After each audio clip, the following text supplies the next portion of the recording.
स्वामींची नित्यसेवा करताना रोज श्री स्वामी समर्थ या मंत्राचा 11 माळी जप करावा।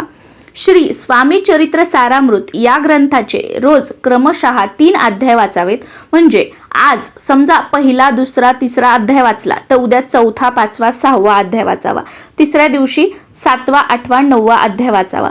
या पद्धतीने 7 दिवसामध्ये तुमचं एक पारायण सारामृताचं पूर्ण होतं। म्हणजे सारामृतामध्ये एकूण 21 अध्याय आहेत। आणि शक्य झालं तर रोज 11 वेळा तारक मंत्राचं पठण करावं। आता ही सेवा एकाच वेळेत करावी का? शक्य झाली, तुमच्याकडे वेळ असेल तर करू शकता, पण एकाच वेळी शक्य नाही झालं, घरातली सगळी कामं सांभाळून करावं लागतं, तर आपण दिवसभरामध्ये हे डिवाइड करू शकतो। म्हणजे सकाळी देवपूजा झाली की श्री स्वामी समर्थ मंत्राचा 11 माळी जप केला, दुपारी आपली सगळी कामं भांडी वगैरे झाल्यावर वेळ असतो त्यावेळेला स्वामी सारामृताचे 3 अध्याय वाचले आणि संध्याकाळी दिवे लागणीला तारक मंत्र म्हटला तरी चालेल।